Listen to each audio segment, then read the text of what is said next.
Au-dessus des puissances, au-dessus des rois, au-dessus de la nature et de la création,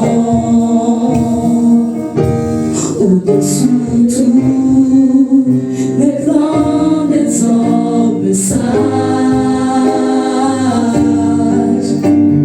bien avant le monde tu existais, au-dessus des royaumes, au-dessus des royaumes, au-dessus des trônes, au-dessus des merveilles que ce monde a connues, par-dessus tous les trésors de la terre,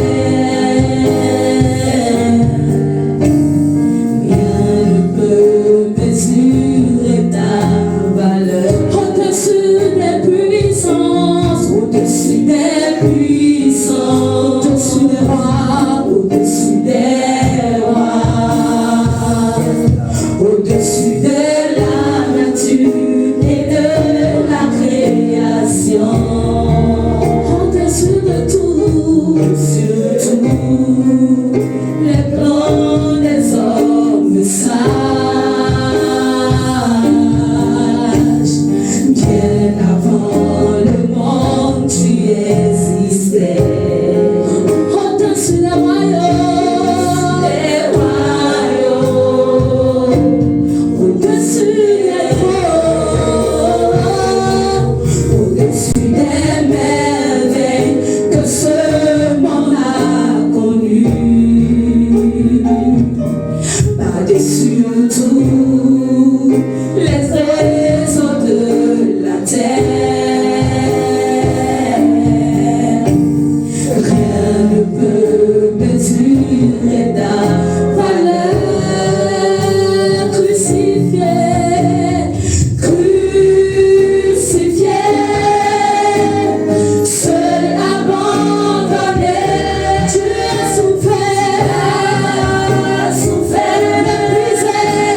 méprisé, rejeté, tel une rose foulée par nos pieds.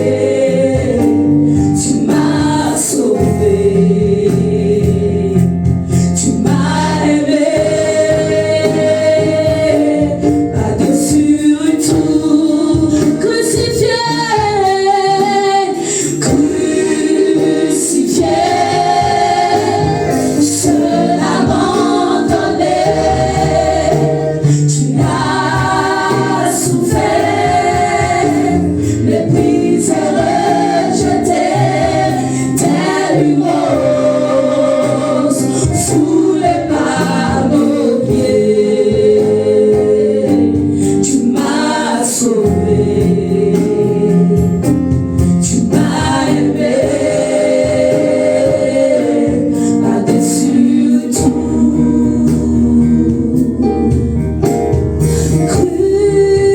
crucifié, seul abandonné, tu as souffert, méprisé, rejeté, tel une rose foulée par nos pieds. Tu m'as sauvé, tu m'as aimé, par-dessus tout, crucifié, crucifié, seul abandonné, tu as souffert, méprisé, rejeté, tel une rose foulée par nos pieds. Tu m'as sauvé, tu m'as aimé, par-dessus tout.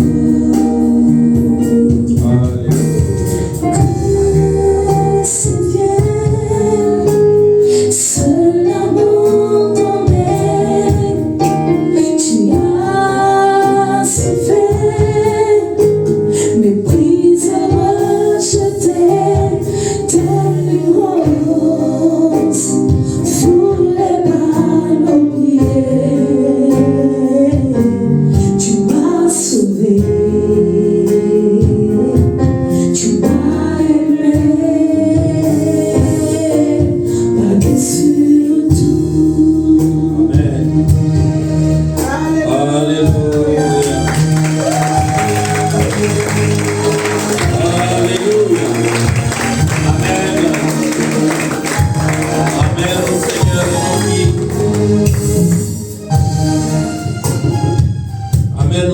Seigneur de nos vies, amène au Seigneur Jésus-Christ, celui qui est élevé au-dessus de tout.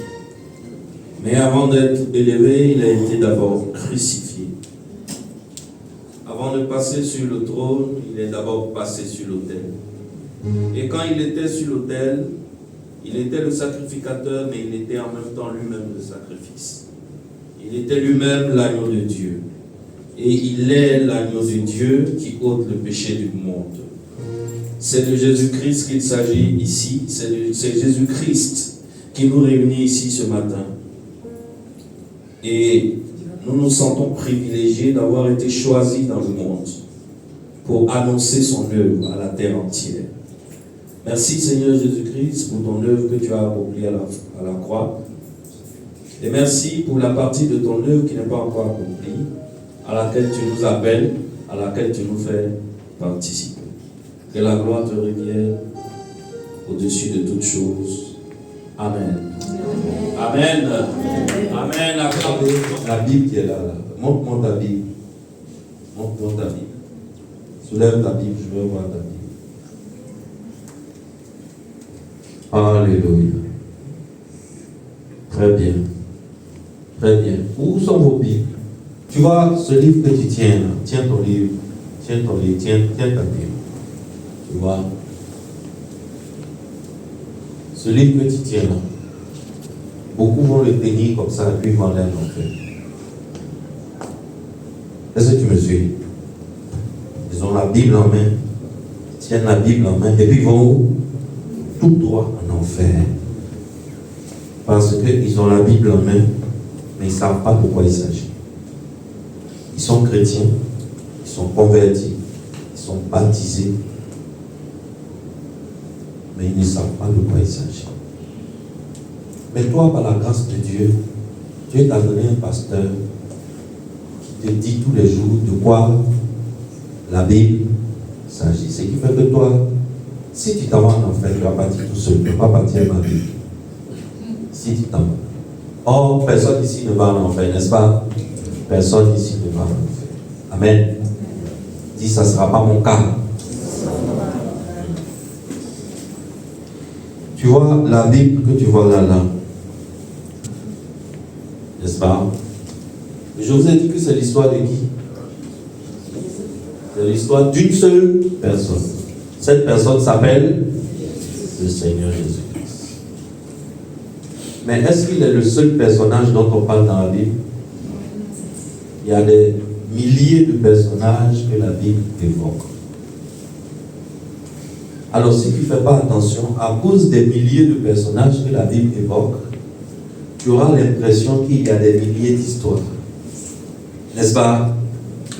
C'est pour cela que tu peux entendre un prédicateur, ça ne le gêne pas de dire devant la nation tout entière, de prendre le micro et il a la Bible en main et il est en train de prêcher ce que la Bible enseigne et il te dit que non, la polygamie n'est pas un péché du tout. Pourquoi? Parce que Abraham était polygame. Parce que David était polygame. Parce que Salomon était le plus grand des polygames. Donc, résultat de cause, la polygamie n'est pas un péché. La polygamie n'est pas interdite par la Bible. Parce que le pauvre, ce qu'il est en train de te dire, il est convaincu que la Bible a été écrite à cause d'Abraham. Parce que l'histoire nous dit que Abraham, c'est le père de la foi. Donc pour lui, Abraham est un personnage central dans l'histoire de la Bible.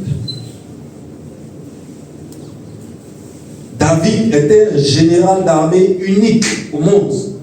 C'est le seul général d'armée au monde qui n'a jamais perdu une bataille. En 40 ans de règne. Et pendant 40 ans, il a fait la guerre. Voici un homme qui a fait la guerre dès qu'il est arrivé. Même avant d'arriver au trône, il avait commencé la guerre. Depuis l'âge de 17 ans, jusqu'à ce qu'il meure, il a fait la guerre toute sa vie. C'est pour cela le jour où il voulait bâtir un temple pour l'Éternel, l'Éternel a dit, petit, j'apprécie. connaître ça. Parce que tu dois savoir que le sang parle, le sang crie. Lorsque le sang verse, c'est toi qui as oublié que tu as versé du sang. Mais le monde spirituel n'oublie jamais un sang versé.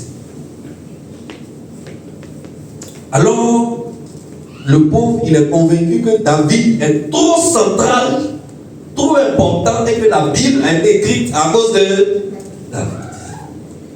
Donc, ça ne le gêne pas de te dire des aberrations. Mais tu vois, le truc, c'est que ce qu'il dit est biblique. Ce qu'il dit est biblique, c'est dans la Bible, c'est biblique. Mais ce n'est pas parce que quelque chose est biblique qu'elle est christique. Est-ce que quelqu'un me suit? Le personnage central de la Bible, c'est qui? C'est Christ.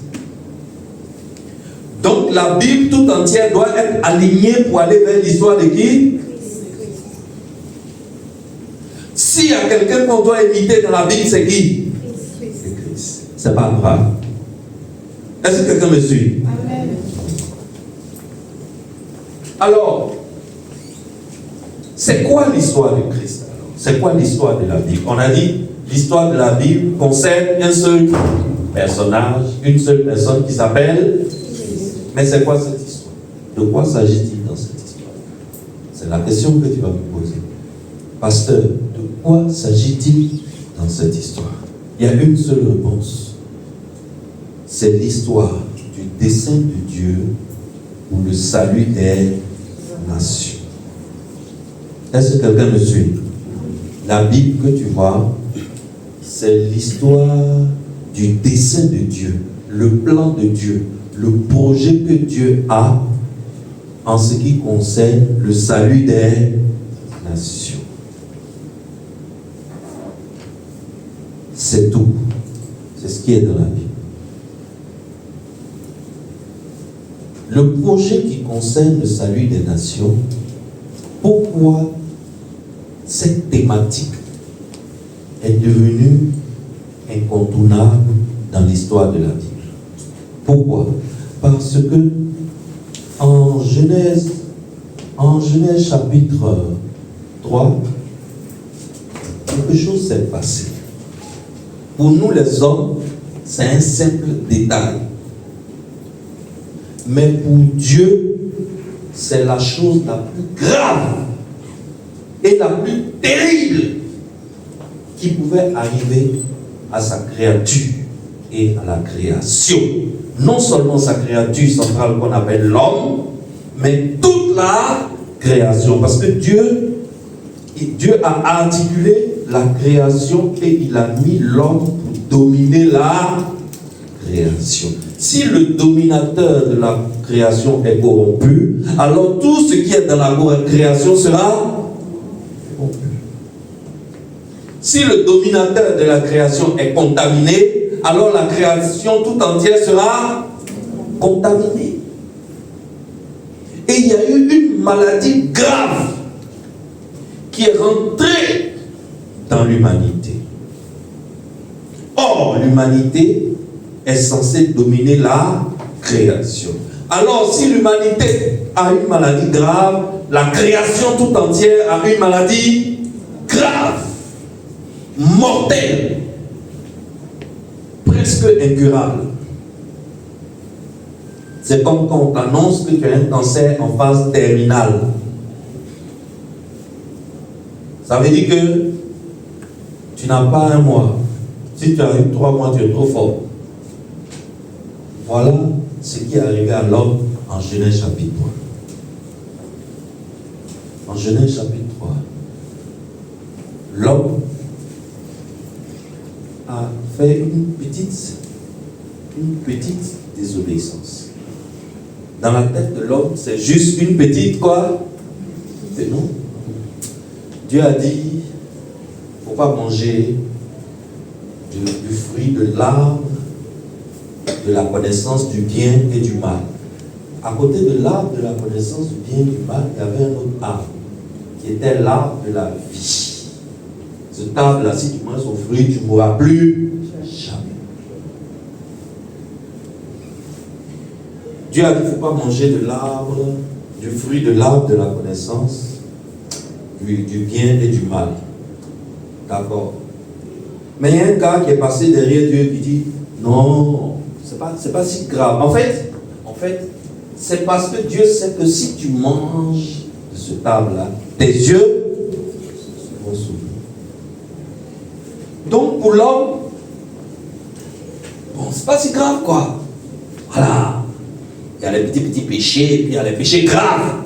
Hein? Adultère par exemple, ça c'est un péché grave. Bon, je n'ai pas commis adultère. Bon, j'ai commis un petit péché. Bon, ça ne peut pas tuer, c'est pas la fin du monde. Bon, un petit fruit, bon, d'accord. C'est juste un petit fruit. Et l'homme a validé. En ayant validé ce que l'homme ne savait pas. C'est pour cela que nous les hommes, on doit faire attention. En réalité, nous les hommes, on est trop prétentieux. On pense qu'on connaît tout. Pourquoi? Parce que Dieu nous a doté d'un cerveau qui fait que quand on l'utilise, on est au-dessus des animaux. Grâce à ce petit cerveau qu'on a, on a fabriqué un avion. Je t'assure, quand tu es dans un avion et puis tu es en haut là-bas, tu respectes les blancs. Hein? Je t'ai dit la vérité, tonton. Quand vous êtes au-dessus des nuages à 11 000 pieds, un jour j'ai voyagé de Addis Abeba en Éthiopie jusqu'à Incheon en Corée du Sud. De Addis Abeba jusqu'à Incheon, j'ai fait 12 heures de temps en haut, 12 heures. Pendant 12 heures, c'est-à-dire, si tu quittes à midi, tu vas arriver à quelle heure? À minuit. Pendant minuit, avion est en train. Pendant 12 heures de temps, avion est en train de rouler. Il n'y a pas stop. Il n'y a pas arrêt. Il n'y a pas on va mettre carburant. Il n'y a pas le mécanicien va changer un filtre. Et puis, on roule. Il y a des choses, moi je voyais ça seulement sur les maps mondes. Tu vois, quand tu regardes sur un map monde et puis tu vois les montagnes de la Mongolie, là. J'ai vu ça avec mes yeux. De toute façon, c'est sur map monde, là, c'est comme ça, c'est réellement. Et tu dépasses les merveilles de la créature pareille. Des océans, j'ai dit, des océans. Quand tu regardes les océans là, tu te vois petit, tu te sens minuscule de la création. Alors, comme nous avons eu cette capacité de connaissance qui nous a permis de fabriquer des machines qui dominent la création, tu vois, à un moment, on se prend pour Dieu, en fait. On se prend pour Dieu. On ne le dit pas. Hein. L'homme ne dit pas qu'il est Dieu.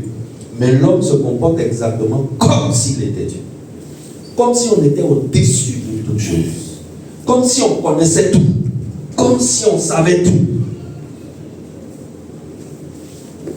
Or, le monde spirituel a ses exigences et ses réclamations dont nous n'avons même pas idée. Le monde spirituel a son fonctionnement qui nous échappe totalement. Or, le monde spirituel domine notre monde physique là. Ce qui se passe dans le physique là est la conséquence des équations et des actions qui ont lieu dans le monde spirituel. Et le blanc te dit, oublie la métaphysique. Que tout ça, c'est du blablabla. Que ce qui compte, c'est 1 plus 1 égale 2. Ça, c'est du concret. Ça, c'est du réel. Ça, tes yeux voient. C'est en ça que tu dois croire. Mais ne crois pas dans le surnaturel. Ne crois pas dans ce que tes yeux ne voient pas. Ne crois pas dans ce que tes oreilles n'entendent pas. Ne crois pas dans ce que ta langue ne peut pas goûter pour connaître le goût. Ne crois pas. Du coup, petit à petit, comme nous grandissons, dans un monde comme ça, petit à petit, on se détache du surnaturel. Et on oublie que le surnaturel est plus puissant que nous. Alors, le patron du surnaturel, le créateur du surnaturel, le propriétaire du surnaturel, le grand prêtre du surnaturel, l'architecte du surnaturel nous dit, arbre, son fruit, au bas. Nous on dit, oh ben écoute, on a quand même fabriqué piano. Quand tu utilises piano là, il y a batterie dedans.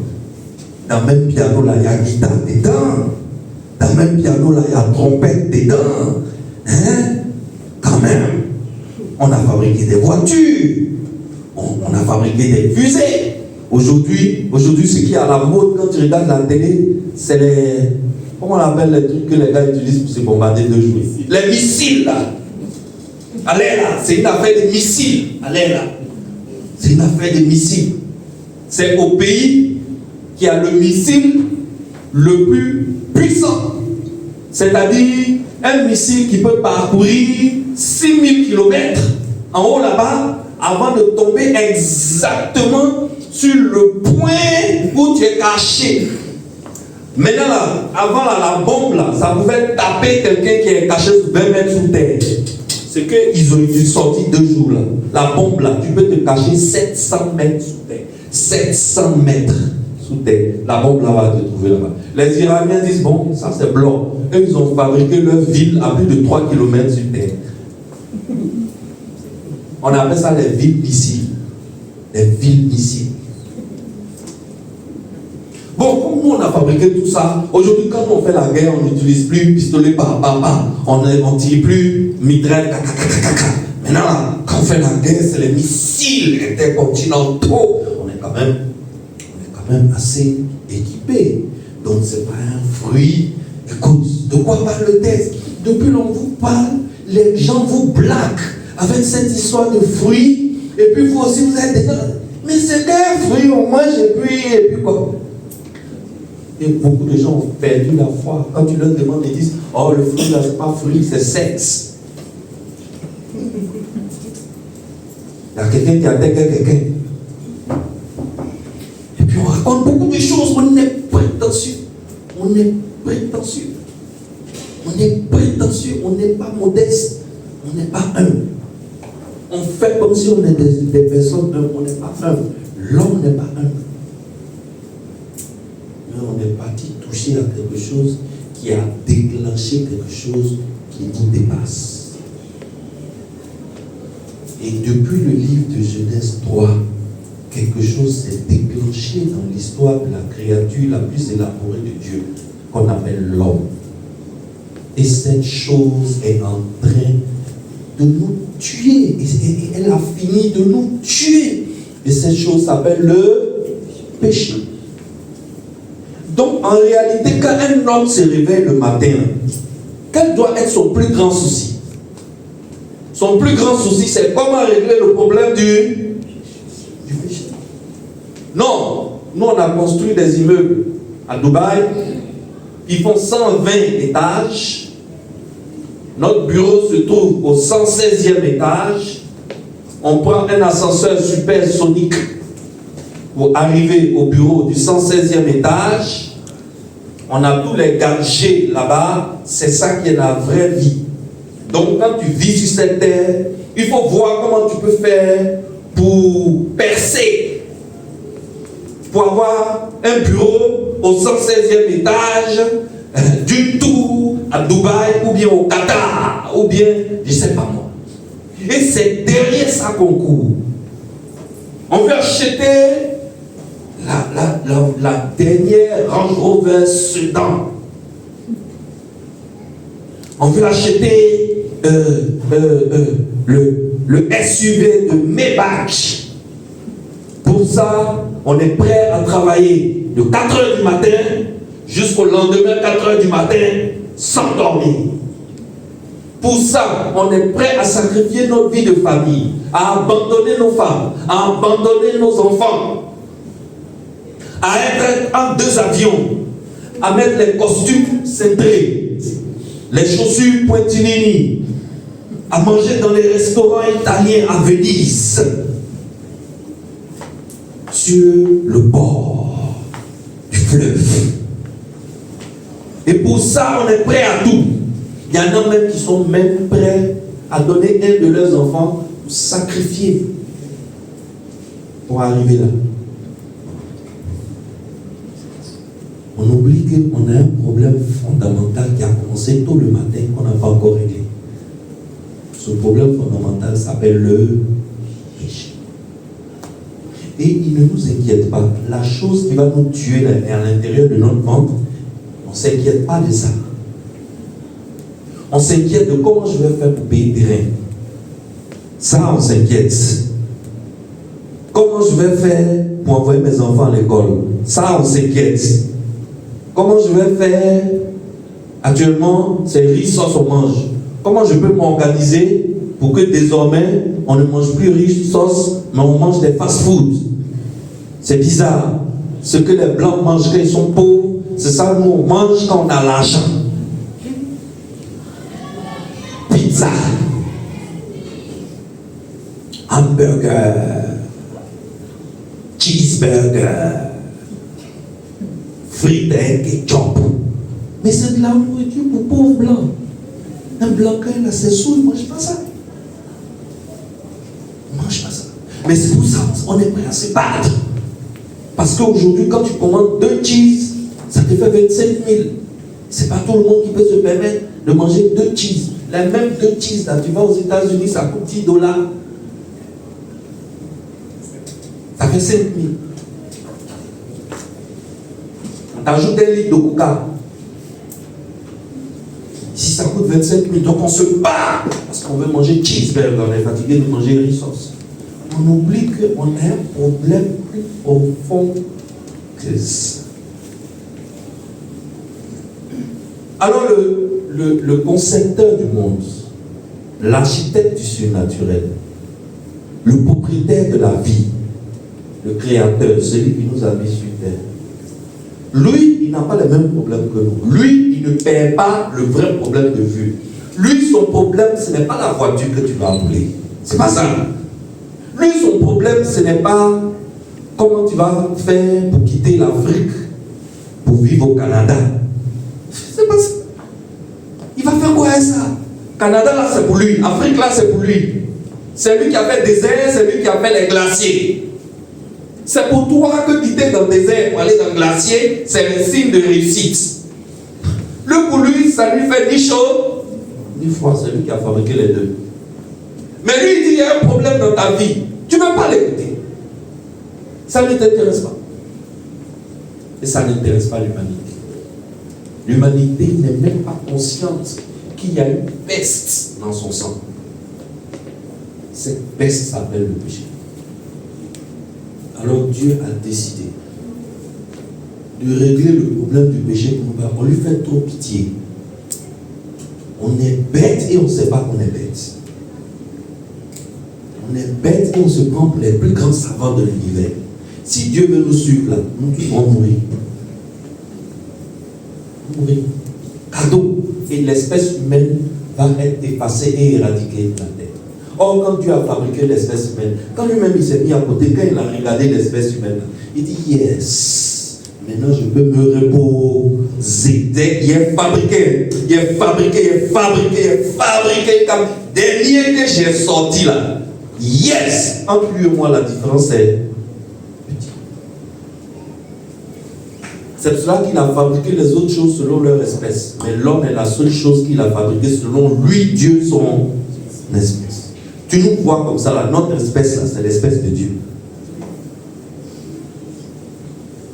Et on n'est même pas conscient que quand on est l'espèce de Dieu, on ne peut pas vivre avec le péché. C'est pas possible. Le péché est une plaie. Alors Dieu a décidé de régler le problème du péché. Il a décidé de régler le problème du péché depuis Genèse. C'est-à-dire, dès qu'il y a eu le péché, dès qu'il a proposé la solution. Disons Genèse chapitre 3, verset 15. On peut nous mettre ça au tableau? Je mettrai inimitié entre toi et la femme, entre ta postérité et sa postérité. Celle-ci t'écrasera la tête et tu lui blesseras le talon. Voici la première fois dans l'histoire de l'humanité, la toute première fois dans la Bible, que Dieu nous parle de comment il va régler le problème du péché. Il nous parle donc d'une femme qui aura une postérité. Alors que nous sommes dans la tradition juive. Dans la tradition juive, femme n'a pas de postérité. Dans la tradition juive, c'est un homme qui a une postérité. Mais il parle d'une postérité qui sera unique au monde. Ce genre de postérité-là, ça n'existe pas. Ça veut dire quoi? Quand il dit postérité de la femme, ça veut dire tu auras une maman, mais ton papa là, en pointillé. Tu as déjà vu un enfant qui est né de maman seule, sans papa? Mais Dieu dit qu'il y a un enfant qui arrive là. Son papa, il dit rien. Mais il aura une maman. Et cet enfant là, il va écraser la tête du serpent, celui qui est à l'origine du péché. Celui qui est venu dire à Adam et Ève de faire quoi? Ces petits fruits, il faut d'abord, ça fait rien. Il va écraser. Si quand on écrase la tête d'un serpent, il fait quoi? Il peut vivre encore, il peut mordre encore, il peut faire du mal encore. Il va écraser, l'enfant là va écraser ta tête. Mais avant qu'il n'écrase ta tête, toi tu vas lui faire quoi? Tu vas lui blesser le. Dieu venait de mettre en place la solution ultime pour le péché. Quelque chose venait de commencer. Quelque chose venait de commencer pour le salut des hommes. Quelque chose venait de commencer pour que cette espèce-là ne soit pas à tout jamais perdue et éradiquée. Quelque chose venait de commencer pour que ceux qui mettront leur foi dans cet enfant-là, dans cette postérité-là, eux, ils échappent à la mort éternelle. Est-ce que tu vois? Ceux qui accepteront de se cacher dans cette nouvelle race, la race que cet enfant-là va créer,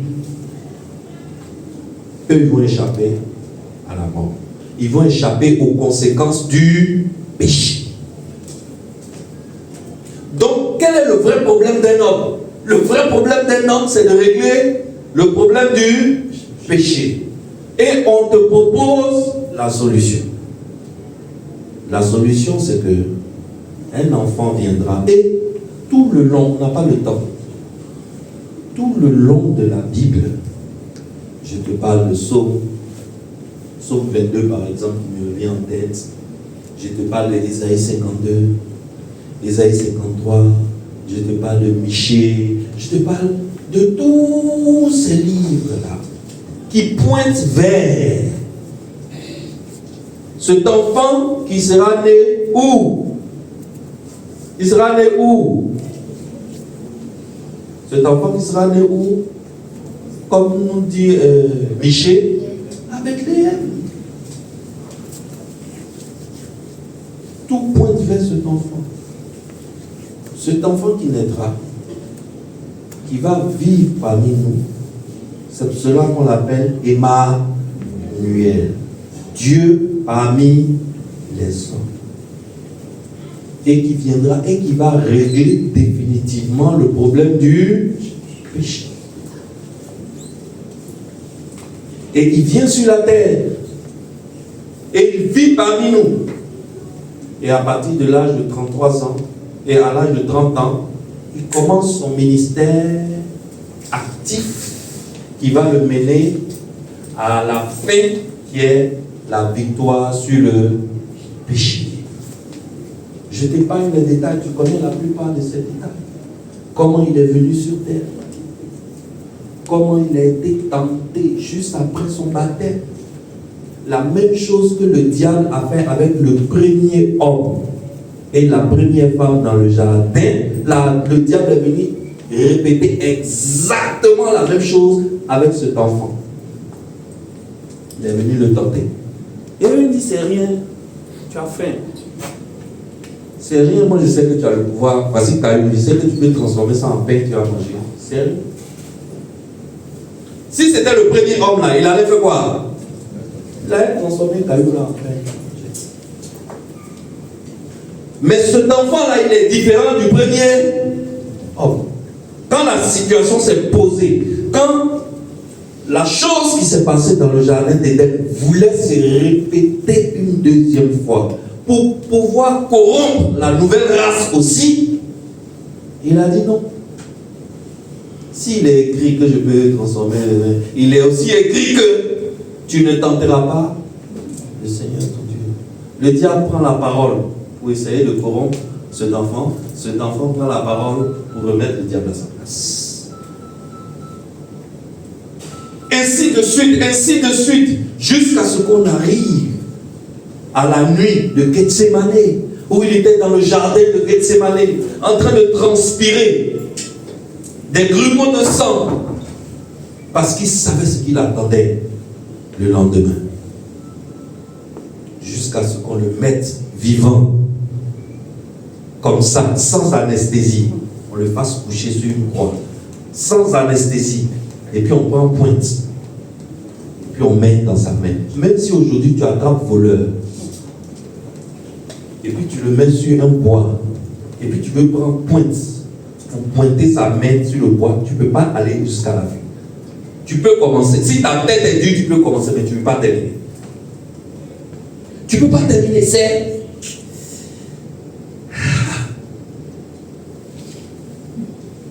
Et on met dans ses mains. Tu vois le sang jaillir comme un tuyau qui est cassé.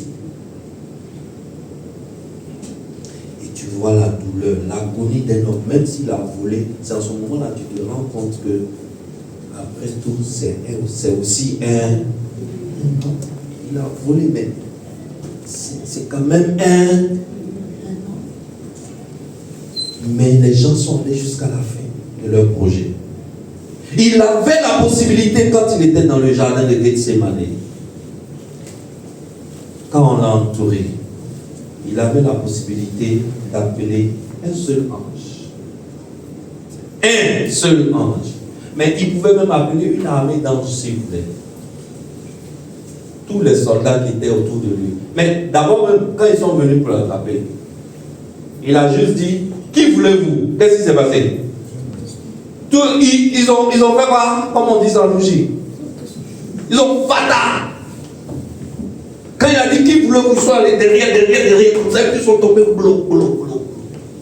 Ça veut dire qu'il avait le pouvoir de commander une armée d'anges pour nettoyer tout ça, pour empêcher qu'il soit cloué à la croix. Lorsqu'il annonçait qu'il allait mourir à la croix, Pierre lui a dit, Seigneur, jamais on ne laissera faire. Il a dit, arrière de moi. Ça veut dire que dans le plan de Dieu pour éradiquer le péché, il fallait que cet enfant-là meure et que son sang coule. C'est pour cela que la Bible dit, sans effusion de sang, il n'y a pas de rémission. Alors, avant de mourir, qu'est-ce qu'il a dit? Je crois que c'est en Jean 19. Il dit, tout est... Qu'est-ce qu'il y a? Quand il dit tout est accompli, qu'est-ce qu'il y a accompli? Enfin, le problème du péché des hommes est définitivement réglé. À partir de cet instant où le problème du péché des hommes est définitivement réglé, l'homme peut encore à nouveau prétendre rentrer dans la présence de Dieu. Parce que la chose qui séparait Dieu des hommes venait d'être réglée. C'est pour cela qu'il dit tout est accompli. tout est accompli. Le thème de mon message ce matin, c'est tout est accompli. Tout est accompli, ça veut dire, et en grec, ça s'écrit tetelestai. Tetelestai, ça veut dire entièrement payé. La dette est entièrement payée. On avait une dette envers Dieu à cause du péché qui est en nous. Mais maintenant, la dette est entièrement payée. Dis après moi, ma dette est entièrement payée. Ma dette est entièrement payée. Oh, dis après moi, tetelestai. Ma dette est entièrement payée. Ma dette est entièrement payée. Mais sinon, c'est ma foi. J'espère que c'est ta foi. J'espère.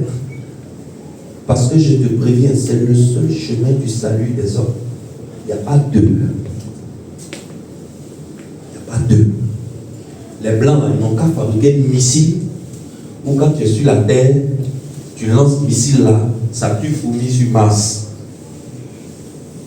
Mais ça ne règle pas le problème du péché.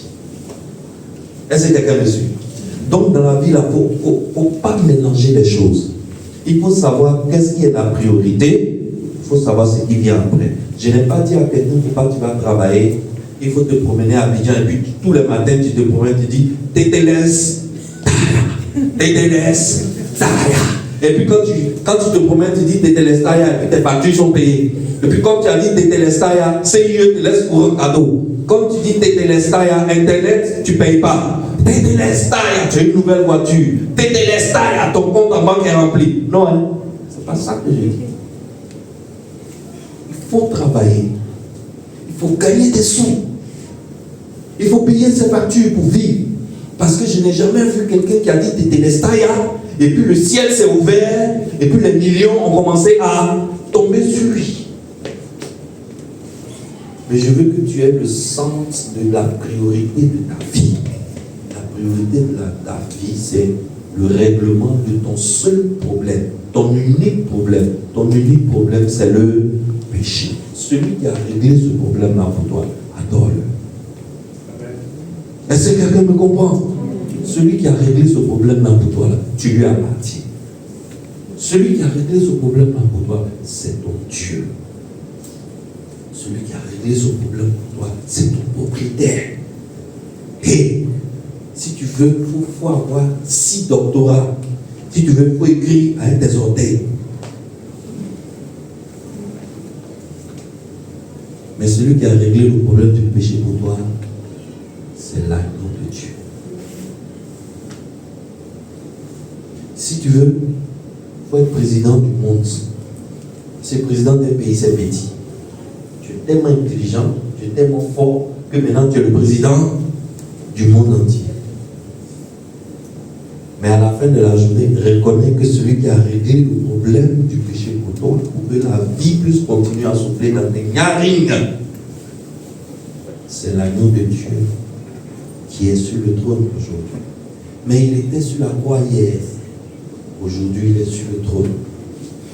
Il était sur la croix, mais il a vaincu la mort. Amen. Et il est ressuscité.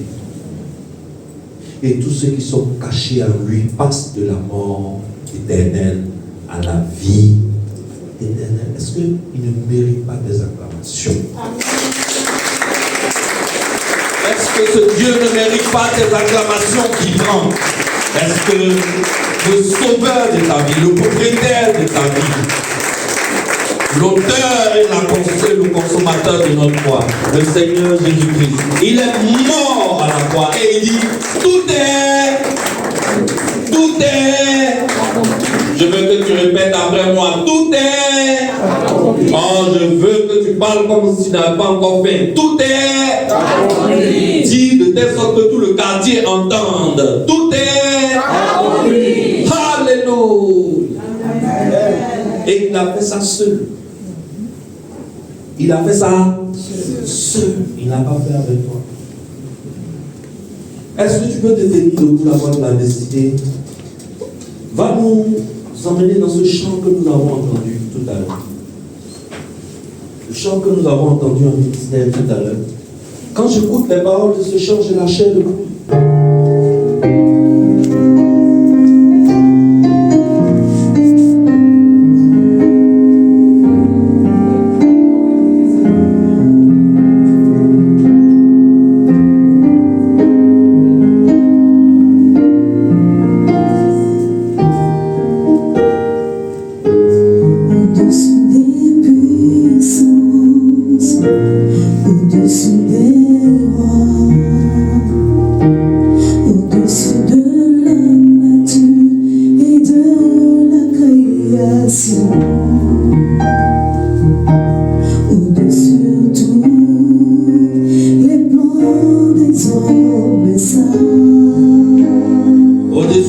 les plans des hommes sages. Bien avant le monde, tu existais. Bien avant le monde, tu existais.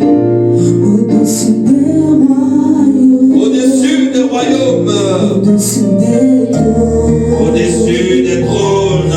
Au-dessus des merveilles que ce monde a connu. Oh yes. Par-dessus tous les trésors de la terre. Au-dessus de tous les trésors de la terre. Ne peut mesurer ta valeur. Rien ne peut mesurer ta valeur, mon Seigneur. Crucifié, seul abandonné, tu as souffert, méprisé, rejeté, Méprisé, rejeté par la Jésaïe. foulé par nos pieds, tu m'as sauvé. Tu m'as aimé par-dessus tout, au-dessus des puissances, Au-dessus des puissances. au-dessus des rois, Au-dessus des rois. au-dessus de la nature et de la création. Au-dessus de tout, les plans des hommes sages. Au-dessus des plans des hommes sages. Bien avant le monde, tu existais. Au-dessus des royaumes, au-dessus des royaumes, au-dessus des trônes, au-dessus des merveilles que ce monde a connu. Par-dessus tout, les trésors de la terre, rien ne peut mesurer ta valeur. Crucifié, crucifié, seul abandonné, tu as souffert, méprisé, rejeté, tel une rose, foulé par nos pieds, tu m'as sauvé, tu m'as aimé, par-dessus tout, crucifié, crucifié, c'est abandonné, c'est abandonné, tu as souffert, méprisé, rejeté, tel une rose, foulé par nos pieds, tu m'as sauvé, tu m'as aimé, par-dessus tout. Alléluia. Il était seul, abandonné, crucifié, attaché à la croix pour moi. Attaché à la croix pour moi. N'oublie jamais ça quand tu te réveilles le matin. N'oublie jamais ce que je t'ai enseigné aujourd'hui quand tu te réveilles le matin. Quand tu te réveilles le matin, il ne s'agit pas de la facture qui t'attend. Il s'agit du problème du péché. Quand ton problème du péché est réglé, tu peux mourir, mais tu reviendras à la vie. Dis-moi Amen. La seule chose pire qui peut arriver à un homme, c'est de mourir de la mort éternelle. C'est de mourir pour toujours. Alors aujourd'hui, ce que nous avons vu l'œuvre accomplie de Christ. Est-ce que quelqu'un me suit? Nous avons vu. Est-ce que quelqu'un l'a aidé? Est-ce que quelqu'un l'a aidé dans son œuvre accomplie? Non, personne ne l'a aidé.